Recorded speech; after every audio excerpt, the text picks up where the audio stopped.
Heya Cryptozens. Tonight's show, the State of Stablecoins. It's 10 p.m. Pacific time. The date is May 23rd, 2022. Welcome back to the Crypto Overnighter. I'm your host, Nick. The cover model for this podcast is Tex, and together we take a nightly look at the crypto, NFT, and metaverse space and the industry that surrounds it. So take a minute, go ahead and subscribe to the podcast now, because we're here at 10 p.m. every night to bring you the crypto news analysis that you need to start your day. And keep in mind, nothing in this show should ever be considered financial advice. So, there's been a bunch of fun and games around stablecoins lately. A bit of fear, uncertainty, and doubt, too, right? Let's see where things stand. Starting with across the pond in England. So, remember last month, the UK had plans. They want to become a crypto hub and legalize stablecoins as an instrument for payment. Now, to be honest, that's a huge about face for England and a lot of other countries too, you know? Okay, so here's what happened. Here's why this is going on. And it's a bit of a digression, but still. It has to do with stablecoins, so it's on target. Okay, so a couple of things, but here's the biggest one. Ukraine happened. That's what. Putin's illegal invasion of Ukraine, the effect of the invasion on Ukraine's economy, and the world's reaction to the invasion. That's all mixed up in the genesis of this. Because what happened? Well, we turned off Russians' money.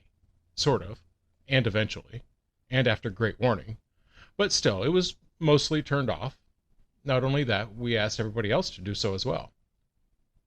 So, after what I would consider to be a generous warning, a whole bunch of Russians got sanctioned. Which really hurt the oligarchs. They have billions of dollars tied up in Western banks. And not only dollars, but property too. Land, mega yachts, football clubs. Another thing that they did was cut them off from the SWIFT system. Now, if you're not familiar with SWIFT, I did an episode of Crypto in 5 Minutes about them.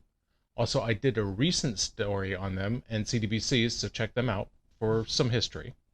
Anyway, so they cut off the Russians from the SWIFT system. Now, Russian money goes nowhere now. They tried to get something going on through China's system and some other little tiny ones out there, but for the most part, Russians don't have the means or the knowledge to even use those systems. And it's certainly not as easy as crypto. Crypto is borderless, recognizes no borders, and asks no permission. No one can control it, no one can stop it, at least not on a large scale. The thing is, you can choose not to do business with it. You can choose to block crypto. And that's what the powers that be have asked the world's crypto exchanges to do, to block Russians from using centralized exchanges. And the fact is, they were met with mixed results, but that's not particularly relevant for this story. Governments realize that this is a potential route for the bad guys to evade and escape righteous sanctioning.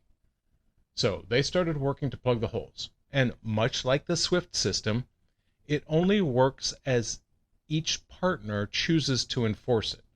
There's no centralized system forcing compliance because it's borderless. But remember, it also asks no permission. It's utterly permissionless, and that is the second story. It shows that governments want to get a handle on this stablecoin thing. The smart ones are trying to figure out how to make it work for them because it's not going to go away. Remember Canada, their fight with the truckers? These truckers, rightly or wrongly, they decided they didn't want to comply with Canada's laws regarding COVID-19 vaccinations, the restrictors for cross-border truckers. They decided that they were going to protest, and their protest started with a convoy, the Freedom Convoy 2020. Designed to get people's attentions, hundreds and then thousands of vehicles converged on Ottawa. And as the convoy grew, so did their demands. Soon they wanted an end to all the COVID-19 restrictions. The convoy ended. It parked itself at what would become the red zone of Ottawa. Estimates of 8,000 to 18,000 protesters at its peak on the first weekend. Now here's where we get interested from a macro crypto money point of view. Those trucks use a lot of fuel, even when they're just sitting idling. People eat food, drink water. Things get expensive, especially when you're protesting and you're not out earning. And right or wrong, the fact is those truckers found a lot of supporters. These were supporters who were willing to do more than just cheer them on from the sidelines. they were getting involved monetarily. They wanted to donate. So people turned to GoFundMe, which GoFundMe was okay with at first, and then the Canadian government stepped in and did what governments do, and suddenly things weren't quite so okay. Things got serious, and GoFundMe gave them the boot. Their competitor, GiveSendGo, same thing. Couldn't do it. So then they turned to Tally. Now, Tally is a Bitcoin fundraising platform. So at one point, Canada's Prime Minister Justin Trudeau invoked emergency rules. And these rules were designed to freeze the truckers' bank accounts. And money was able to slide through. At least cryptocurrency was able to slide through. And the Canadian government saw this, and so they started to put pressure on crypto exchanges, much as the world's governments are putting pressure on crypto exchanges right now, where the Russians are concerned. They didn't want any Canadian Bitcoin to see the light of day. Ultimately, they failed.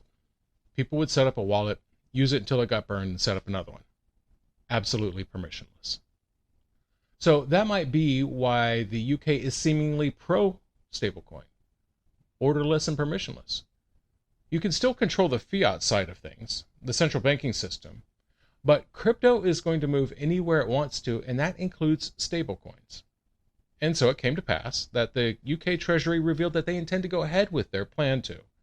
They said that they were going to pass legislation that makes certain stablecoins accepted as currencies for goods and services. And I'm kind of encouraged by the fact that Britain is still going to do this even in the face of all the craziness around stablecoins lately. Terra USD, everybody knows that story. Tether has been wobbling on its peg lately.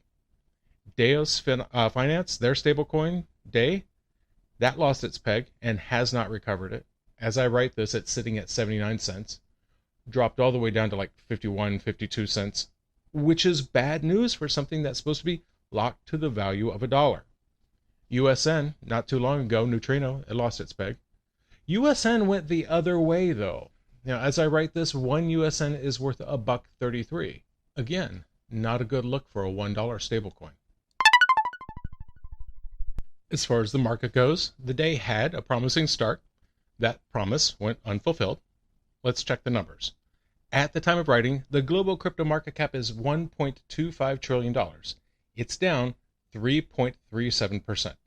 The top 5 cryptos by market cap are Bitcoin down 4.27%, Ethereum down 3.5%, Tether, USDC, and Binance Coin down 0.17%.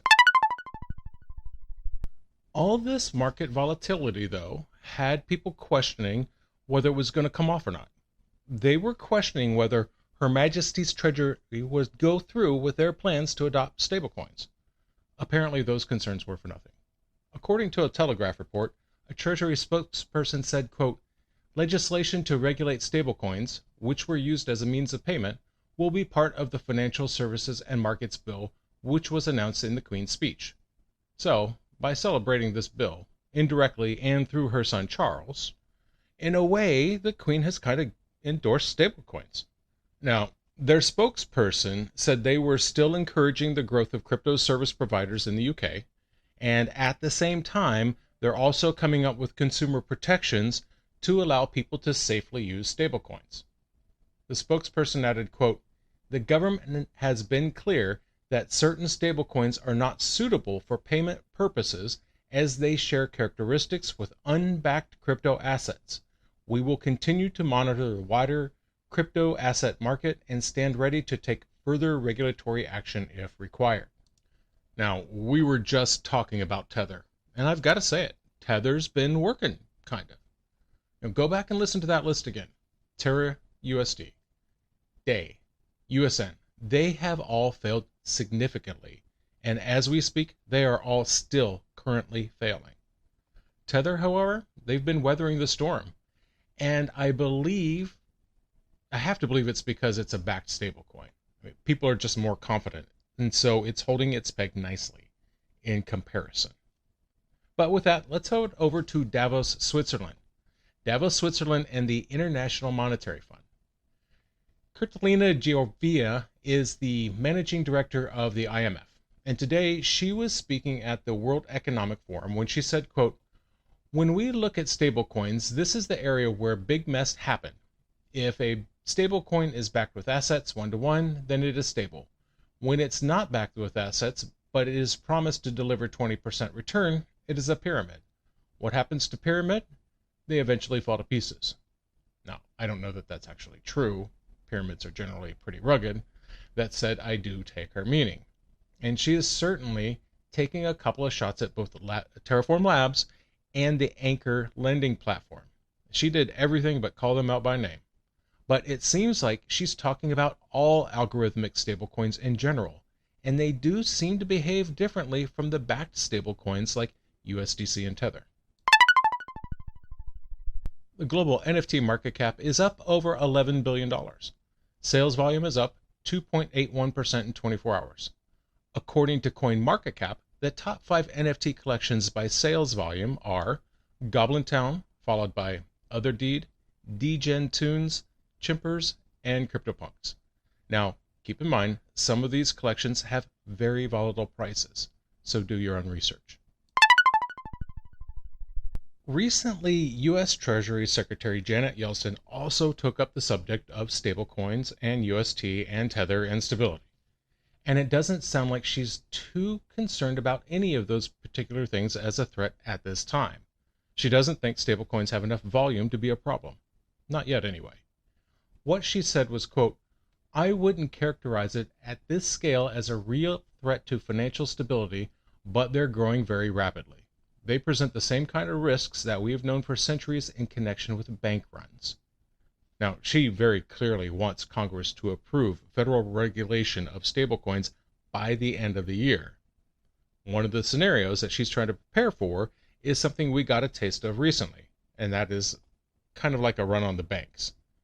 Now, in the U, there are consequences and fallout. Ulrich Pesslar is legal counsel at Rockaway Blockchain Fund. That is a Swiss capital firm.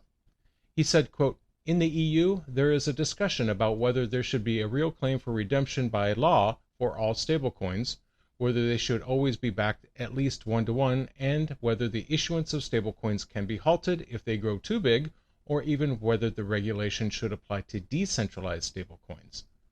He continued, "The UST saga could serve as a pretext for greater regulation rather than a softer approach." Now, conceptually, I still like the idea of an algorithmic stablecoin.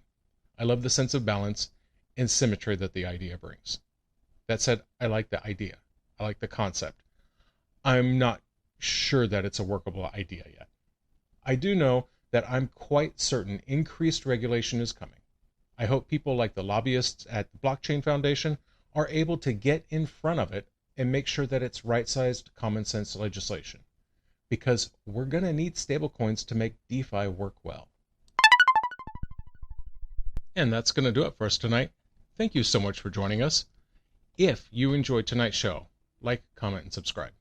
Give us a review, because that helps other people find their way to this podcast. And we're here each and every night at 10 p.m. Pacific to bring you the crypto news and analysis that you need to start your day. You can find us on podcasting platforms everywhere or YouTube. If you have questions or comments, reach out and let us know. The email address is nick@cryptoovernighter.com. That's nick@cryptoovernighter.com. And we'll see you next time.